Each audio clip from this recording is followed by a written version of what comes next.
এই যে আমার নামে আজকে একটা মামলা হলো, মানহানির মামলা। ওই ব্যক্তি চাঁদাবাজি করে, সন্ত্রাসী করে।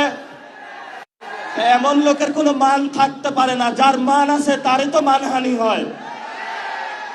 মামলা করেছে আরেকজনকে দিয়ে, গোপনে গিয়ে হলে সাক্ষী হিসাবে উপস্থিত হয়েছে।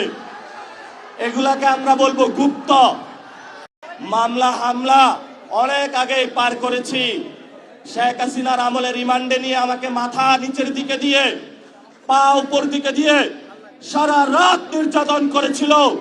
কখনো আপোষ করার চেষ্টা করি নাই। তুমি কোন বাল আব্বাস? তুমি আসছো এখানে মামলা করতে? গুনার টাইম নাই। সিনিয়র সিটিজেন আসেন, সিনিয়র সিটিজেন আসেন। আমরা সম্মান করতে চাই, কিন্তু নিজের সম্মান যদি না রাখতে পারেন তাহলে এই যারা ইয়াং জেনারেশন আছে, আপনার পুরা সম্মানের চাদর খুলে বুড়িগঙ্গায় নিক্ষেপ করবে। আপনি ঢাকা হাটে ফেল করেছেন, লিখে রাখুন জনাব আব্বাস। আপনাকে তারেক জিয়া এসে রক্ষা করেছে। তারেক জিয়া যদি এসে রক্ষা না করত তাহলে আপনি মির্জা আব্বাসের ছুনোপুটিও আমরা ঢাকা হাটে খুঁজে পাইতাম না।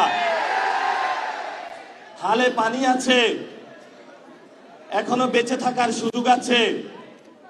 ভদ্র হন, ভদ্র হতে শিখুন। আমরা সভ্য সমাজে বসবাস করি। অসভ্য আচরণ করবেন না। অসভ্য আচরণ যদি করেন, কিভাবে আপনাকে সভ্য করতে হয়, আপনাদেরকে সভ্য করতে হয়, এটা আমাদের ভালো করে জানা আছে।